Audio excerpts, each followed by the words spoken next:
Budding journalist या YouTube चॅनलच्या सामान्य ते असामान्य या कार्यक्रमामध्ये पुन्हा एकदा स्वागत. स्वतःच्या घासातला घास देऊन स्वतःच्या केंद्रस्थानी दुसऱ्यांना ठेवून त्यांच्यासाठी धडपडणारे असे अनेक असामान्य लोक या समाजात आहेत.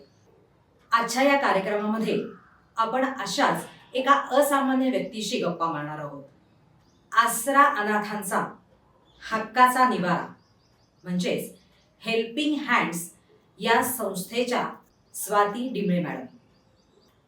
अत्यंत हलाखीच्या परिस्थितीत अगदी कचरा पेटीतलं अन्न खाऊन ही सर्व मानसिक रुग्ण आपलं शारीरिक आणि मानसिक स्वास्थ्य आणि त्याच्यासाठी सतत झटत आहेत. त्यांना स्वातीताईंनी आसरा दिला आहे, हक्काचं घर दिलं आहे. नमस्कार स्वातीताई. बडिंग जर्नलिस्ट टीमकडनं तुमचं स्वागत. थँक्यू. तुमचा हा अफाट प्रवास जो आहे तो आम्हाला जाणण्याची फार उत्सुकता आहे. कशी सुरुवात झाली आहे? ॲक्च्युली सुरुवात तर म्हणायचं म्हटलं तर एक गृहिणीच मी, पण एक LIC ॲडवायझर असताना त्यावेळेला असं झालं की रस्त्यावरून जात येत असताना जसं आपल्याला इतरत्र सगळी लोक दिसतात, अशा वेळेला एक महिला मला अशी रस्त्यावरती दिसली ते, आणि त्या महिलेला बघून असं वाटलं की नाही बाबा, ही इथलं आपल्याला मदत करायला पाहिजे काहीतरी. पण त्यावेळेला असं होतं की तिची अवस्था ठीक नव्हती, आणि त्याच वेळेला असं वाटलं की बाबा एका मैत्रिणीकडे जावं आणि तिला, कारण कसं होतं ना, एकट्याने कॉन्फिडन्स थोडासा कमी वाटतो आपल्याला. पण त्याच वेळेला असं वाटलं की बाबा आपण तिची सोबत घेऊया. तिच्या घरी गेल्यानंतर ती मला म्हटली की असे हजारो लोक रस्त्यावरती भेटतात, मग तू काय हजारो लोकांच्या मागे पडणार का? खा पी नाश्ता पाणी कर आणि जा घरी, म्हणे पोरं वाट बघताय. आता तिथे मला मदत तर नाही मिळाली, पण मला निराशा खूप झाली. पण तरी पण तिचा चेहरा आणि तिचं जे काही पेहरावे, ती कशा परिस्थितीमध्ये रस्त्यावर हे मला खूप त्रासदायक ठरत होतं, म्हणजे आतल्या आतमध्ये. मग म्हटलं काही झालं तरी चालेल, आपण तिला मदत करायचीच, हे माझ्या डोक्यात होतं. आणि मला आठवला तो प्रवास की जेव्हा मी लहान होते, माझे आजोबा मेंटल हॉस्पिटलमध्ये या लोकांना सांभाळण्यासाठी काम करायचे होतं. पण मामा मला म्हटला की हे बघ स्वाती, म्हणे पूर्ण जग आहे तुला फिरायला, त्या जगामध्ये कुठेही विहार कर, पण याद रख कधी मेंटल हॉस्पिटलला पाऊल टाकलंस तर. हे त्याचं उत्तर होतं. आणि त्याच वेळेला माझ्या डोक्यामध्ये मेंटल हॉस्पिटल आलं, ज्या वेळेला पोलीस स्टेशनमध्ये हा शब्द वापरला गेला. आणि त्याच वेळेला लक्षात आलं की बाबा आपण काहीतरी असं करूया. पण ती प्रोसेस सगळी लक्षात घेतली आणि त्यानुसार जे आहे त्या महिलेला एक मदतीचा हात देण्यामध्ये यश आलं, आणि तिथून पुढे जे आहे ते या प्रवासाला सुरुवात झाली. या पेशंटचं स्वरूप कसं असतं, म्हणजे काय स्तरातले पेशंट्स आणि कशा पद्धतीने ते ओळखायचे की ही मेंटली हे आहे का, खूप न्यूसन्स क्रिएट करणारी आहे, की तुम्ही कसं त्याला जज करता?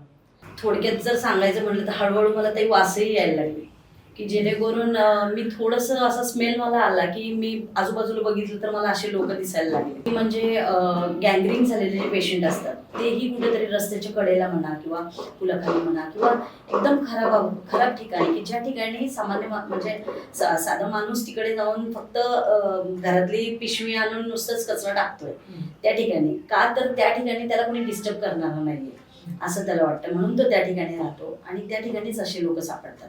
एक उदाहरण जर सांगायचं म्हटलं ना ताई, तर ईश्वरचं मला फार त्याचा फोटो बघितला आणि त्यावेळेला मला एकदम स्तब्ध झाले मी खरंच. ते फोटो मला जेव्हा व्हॉट्सअपद्वारे माझ्या फोनवरती आला, तर त्यावेळेला अगदी विचार पडला की बापरे, झूम करून बघितलं ते 3 दिवस मी ते फोटो असं झूम करून बघत होते. म्हणजे ना रस्त्यावरच्या माणसाला कोणी विचारतंय, ना खायला देतंय, ना काही. आणि दाढी केस कट करणं तर दूरचीच गोष्ट. आणि त्याच्यामध्ये त्याच्या 3.5 फुटाच्या जटा वाढलेल्या आणि कडाकीची थंडी होती ताई. 1 जानेवारी 2018चा तो दिवस होता. आणि त्यावेळेला त्यांनी फक्त एक अंगावरती लुंगी घेऊन तो त्या ठिकाणी थांबलेला होता. तर त्याच्यातून ईश्वरला तर मी बाहेर काढण्यामध्ये यश आलं ताई. आणि आज खूप चांगलं वाटतं की ईश्वर हा कचऱ्यातील माणूस न राहता आज माणसामधला माणूस म्हणून ओळखला जातोय. आणि आपल्याकडं तुम्ही बघितलंच की 3 मुलं जी आहेत आपली छोटी छोटी, त्यांना तो शिकवण्याचं वगैरे काम करतोय. एक किस्सा आणखीन एक सांगावंसं मला वाटतं ताई, की डिवायडर रस्त्याच्या दोन्ही बाजूंनी दुतर्फा जेव्हा गाड्या चालतात, मध्यभागी जे डिवायडर आहे त्या डिवायडरला कोणी आपलं घर करू शकेल का? कारण काय, आता रस्त्यावरती नको असलेल्या व्यक्तीला कोणी आजकाल म्हणजे हेच करत नाही, जवळच उभं देत नाहीये. प्रश्न असा होता की त्याला फॅमिली होती, नामे परशुराम, त्याचं नाव परशुराम होतं. आणि मला एक फोटो आला, तर फोटोमध्ये असं जॅकेट सगळं त्याचं झाकलेलं होतं. आणि मला कळलं असं असंख्य म्हणजे उंदीर घुशी सडले असतील, तर असा वास प्रचंड येत होता. आणि मला कळलं ना की वास कुठून येतोय म्हणून. मग तेवढ्यामध्ये मी काय केलं, त्याला ते डिवायडरच्या मध्यभागी जिथं होता तिथून मी त्याचे पोचके घेऊन मी त्याला साईडला घेऊन आले. आणि आल्यानंतर मी पाहतीये तर त्याच्या जवळ कोणी आलं की ते फास्ट पळत जायचे आणि पुढच्या स्टॉपला जाऊ, म्हणजे नाही का थोडक्यात त्याच्या पुढे गेल्यानंतर तो वास जिथे थांबेल त्या ठिकाणी थांबायचे. मला वास येत होता पण कळत नव्हतं की नेमकं कुठून येतो. पण हे सगळं होत असताना मी त्याच्या हाताकडे लक्ष दिलं, तरी हात का झाकला. आणि जेव्हा मी त्या हातावरचं जॅकेट ओढलं आणि ते जॅकेट ओढल्याबरोबर बघते काय, तर असं म्हणजे आपण थोडक्यात म्हणू शकतो की आपण मुठभर गहू हातामध्ये घेतले आणि ते गहू हातामध्ये घेऊन जर आपण ते खाली टाकले तर ते कसे पडतील, अशा ते पटकन त्याच्या हातातल्या आया पडल्या. आणि मला इतकं भयंकर वाटलं त्यावेळेला. नंतर मग ती प्रोसेस मी नंतर त्याला 108ची ॲम्ब्युलन्स बोलवली. मग त्याला ससून हॉस्पिटलला आपण घेऊन गेलो. ससून हॉस्पिटलमध्ये त्याचे उपचार वगैरे झाले, सगळ्या टेस्ट वगैरे झाल्या, ती गोष्ट वेगळी.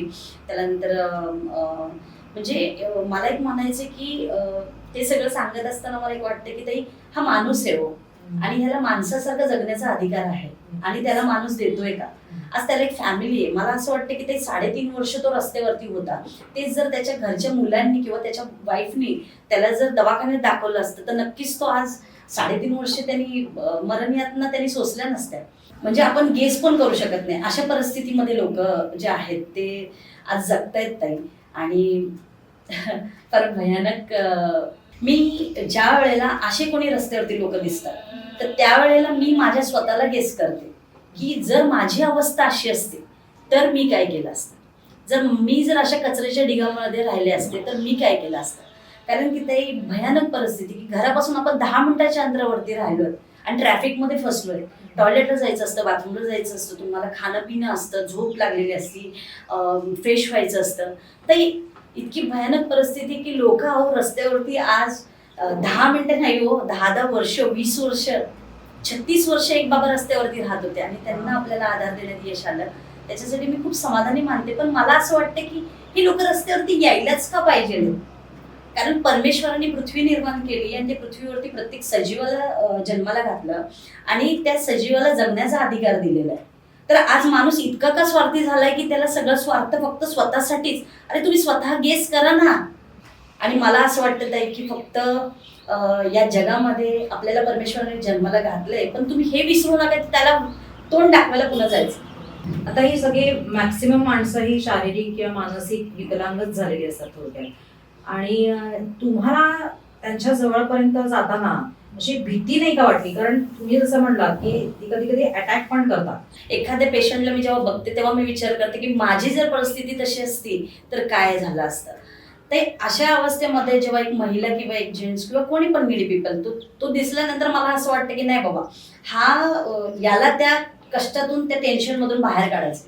मी एक उदाहरण तुम्हाला देऊ शकते ताई. जेव्हा मी नारायणगावला गेले होते, त्या नारायणगावच्या ठिकाणी असं झालं होतं की महिला जेव्हा मी बघितली की ताई मी एक जर म्हणजे ती सांगताना मला थोडंसं असं वाटतं की बापरे, छोट्या छोट्या गोष्टींवरील बायका माणसं एकमेकांशी शिवीगाळ झाली, हे झाली तर भांडणं करतात ताई. मला माहित नाही मला देवानी कसं घडवलंय. ताई जर एक प्रश्न विचारला की मला आतापर्यंत एवढ्या पेशंटनी म्हणजे सगळे आतापर्यंत जे काही ट्रीट केलेले पेशंट आहे त्याच्यामध्ये मला शिव्या किती जणांनी दिल्या, तर जर ती शिव्या लिहायचं म्हणलं तर एखादं पुस्तक होऊ शकेल अक्षरशः.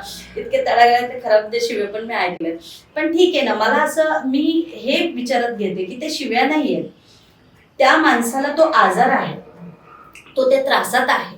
आणि जेव्हा तो त्या त्रासातून बाहेर निघतो तेव्हा ताई अक्षरशः तो जितके शिवे दिले त्याच्यापेक्षाही जास्त पटीने तो माझ्या गालावरून हात फिरवतो. ती महिला गालावरून हात फिरवती, माझे पापे घेते, मला जवळ घेते, मला हक करते, तिच्या डोळ्यातून पाणी येतं. जेव्हा मी समजा मेंटल हॉस्पिटलला जर ऍडमिट करायचे तर ती मेंटल हॉस्पिटलच्या दारातून आतमध्ये जाताना हात सोडायची नाही की मला तू भेटायला कधी येशील. हे अटॅचमेंट जे आहे ताई, हे सगळं काही शिकून जातं दुनियेमध्ये. ताई आपण नशीबवान या गोष्टीला समजलं पाहिजे असं मला वाटतं. कारण की पैशाने मोजलेली संपत्ती ही खरंच माझ्या नजरेमध्ये सर्वश्रेष्ठ नाहीये ताई. आज माणूस जेव्हा आपल्याशी जोडला जातो, कुठलं तरी नातं आपल्याशी जोडलं जात आहे, तर ते नातं सगळ्यात मोठं आहे. तर त्यावेळेला माझ्या डोक्यामध्ये एकच असतं की आई आणि बाबांच्या वयाचे जर आहेत तर मी त्यांच्यामध्ये माझ्या आई बाबांना पाहते, बहीण भावाच्या वयाचे आहेत तर मी माझ्या बहीण भावांना त्यांच्यामध्ये पाहते, माझ्या मुलांचे आहेत वयाचे त्यांच्यात मी माझ्या स्वतःच्या मुलांना बघते आणि मग मी त्यांना ट्रीट करण्याचा प्रयत्न करते. कदाचित म्हणून एवढं जास्त प्रेम माझं ह्या सगळ्या लोकांवरती येते. आणि माझ्या त्यावेळेला एकच फोकस असतं की ती मला मारेल, ती मला अटॅक करेल, माहिती नाही. असे खूप सारे किस्से झाले की मला तर एकदा त्या पेशंटच्या हातामध्ये चाकू होता, तो चाकू पण लागलेला आहे. तारांनी एका बंडल असं, म्हणजे त्यांना माहिती नसते की तुम्ही हातामध्ये काय गुंडळलं पाहिजे काय. त्यांचे जे ज्या वेळेला जे डोक्यात आहे त्यावेळेला ते त्यांना चांगलं वाटतं आणि ते गोष्टीमध्ये ते स्वतःला गुंतून घेतात. आता त्यांच्या हातामध्ये बांगडी, एका महिलेच्या बांगडी घालतीये, काय घालतीये, तर ताराचं बंडल होतं, तिने ते ताराचं बंडल टाकलेलं होता. जेव्हा त्या पेशंटला मी गाडीतून आतमध्ये घेण्याचा प्रयत्न केला तर ते ताराचं बंडल माझ्या इथं जे लागला ते इथून इथपर्यंत बाहेर निघेलं, म्हणजे ते पूर्ण रक्तबंबाळ झालं त्यावेळेला हात. अशा सगळ्या सिच्युएशन मध्ये सुद्धा माझं एकच फोकस असतं फक्त की नाही, तिला न्याय मिळाला पाहिजे. आता जर मी तिला हेल्प नाही केली तर माघार घेण्यामध्ये अर्थ नाही. त्याच पेशंटसाठी आपण परत दुसऱ्यांदा तिसऱ्यांदा आपण त्याला नाही त्रास द्यायचा, कारण तो स्वतःच ऑलरेडी त्या त्रासामध्ये आहे आणि फक्त त्या त्रासातून तो बाहेर पडला पाहिजे एवढंच डोक्यात असतं. पूर्वी असंही व्हायचं की जसं पोलीस स्टेशनला गेल्यानंतर म्हणजे पहिल्यांदा आपण कोणाला तरी एका पोलीस खात्यातल्या जे काही समोर व्यक्ती दिसेल त्यांना आपण सांगायचं आणि मग ते हळूहळू पुढं मग नंतर PSI सरांना सांगायची, नंतर ती केस पुढं PI साहेबांपर्यंत जायची. अशा सगळ्या गोष्टी व्हायच्या. त्याच्यामध्ये बरेचदा लेटर मिळण्यासाठी फार त्रास व्हायचा, ह्या सगळ्या गोष्टी व्हायच्या. पण आज आपला जो कॉन्फिडन्स आहे कामाचा, आणि आज असं झालेलं आहे की पोलीस स्टेशनमध्ये पण बऱ्याचशा आपला कॉन्टॅक्ट नंबर आहेत की जेणेकरून अशी काही महिला दिसतील किंवा असे काही लोक दिसतात तेव्हा पोलीस स्टेशन आपल्याला बोलवतात आणि कॉल करून आपल्याला सांगतात त्या पेशंट बद्दल. आणि मग आता पोलीस स्टेशनच आपल्याला मदत करतात ते या गोष्टीसाठी. त्यामुळे ते एक थोडंसं वेळेचं जे आहे ती कमी वेळामध्ये जास्त काम अशा पद्धतीने आपण त्यांची सेवा करू शकतो. ही माणसं किती बोलण्याच्या मनस्थितीत असतात आणि किती आता हळूहळू जसा या लोकांचा तुमच्यावर विश्वास बसायला लागतो, ते हळूहळू मोकळी बोलायला लागतात तुमच्याशी. तर अशा काही लोकांना तुम्ही त्यांच्या घरापर्यंत पण नेऊन सोडलेत का? त्यांना त्यांचं घर परत मिळवून दिलंय का?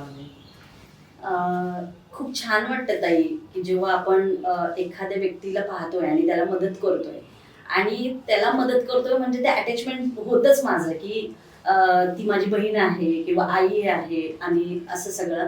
आणि पण त्यावेळेला कितीही स्वार्थी मन झालं ना की नाही बाबा ती माझ्यासोबत जास्त वेळ जास्त काळ माझ्यासोबत ती असावी असं जरी वाटलं तरी सुद्धा एक मनामध्ये माझ्या तीच विचार असतो की नाही, हिला घर आहे आपल्यामुळे आपण एक रिझन बनतो की त्या घरच्यांशी आपण मिळवण्यामध्ये भेटवण्यामध्ये आपल्याला यश मिळतं. त्याच्यासारखं आनंद आणि सुख समाधान नाहीये. आता अनेक वर्ष रस्त्यावरती राहिल्यानंतर जर त्या महिलेला आपण आपल्या आश्रमात आणलं आणि संस्थेमध्ये आणले आणि संस्थेमधून तिला उपचार करून ती आज इतकी छान झाली आहे, ती आपल्याशी बोलती झाली आहे, तरी मी तर पहिले म्हणेल की उपचाराने माणूस बरा होतोय. पहिले तर तुम्ही उपचार द्या. आज घराघरामध्ये अशी अवस्था आहे की मानसिक पेशंट जो आहे तो मानसिक रुग्ण घरात आहे आणि त्याला कुठेतरी घरामध्ये लपवलं जात आहे. एखादी बंद खोली आहे, पाहुणे येत आहेत, बंद खोली आणि त्याला आतमध्ये डांबलं जात आहे. तू बाहेर यायचं नाही जोपर्यंत फॅमिली म्हणजे हे पाहुणे जात नाहीये तोपर्यंत. असं न करता त्याला तुम्ही मिक्सअप होऊ द्या, त्याच्याशी बोला. ताई मी जर रस्त्यावरच्या लोकांसाठी एवढं म्हणजे माझी तळमळ आहे तर मी म्हणेल की जर घरामध्ये जर असं कोणी असेल तर त्याच्यासाठी केवढं प्रेम असलं पाहिजे. आज मला खूप आनंद होतो की जेव्हा मी रेवाबद्दल सांगते की रेवाला आपण सासवड पोलीस स्टेशन मार्फत आपल्याकडे घेऊन आल्यानंतर तिची आपण मेंटल हॉस्पिटलला तिची ट्रीटमेंट चालू केली.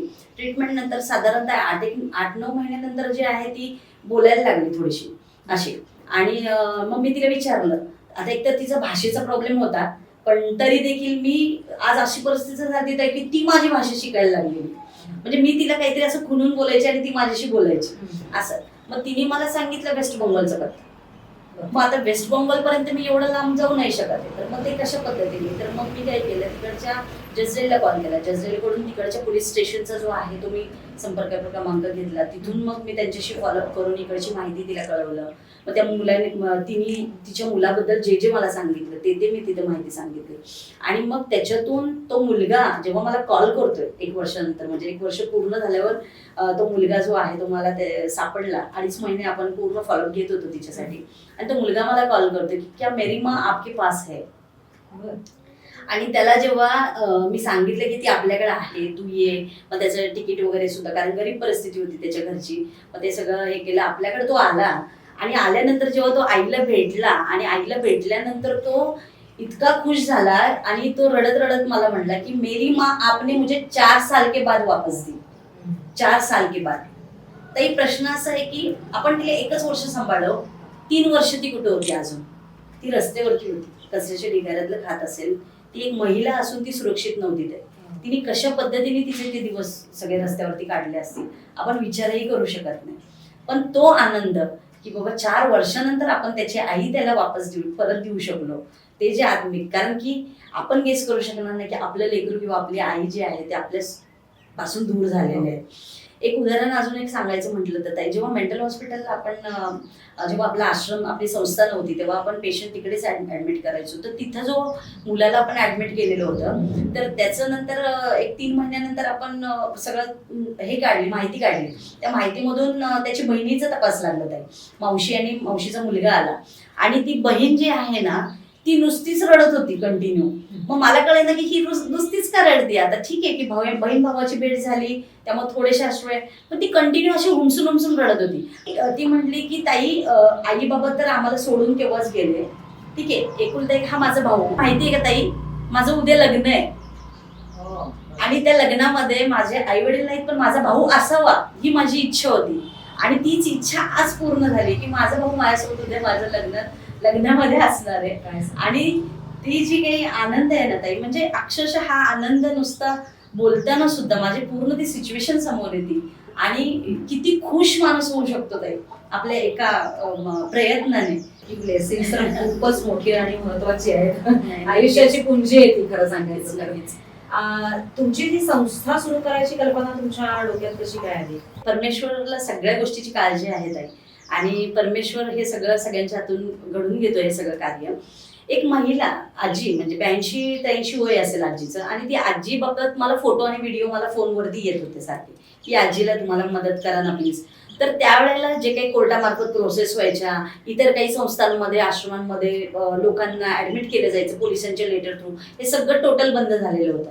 आणि अशा वेळेला मग मी हतबल झाले की बापरे, मी आजीला आता कसं मदत करूया म्हणून.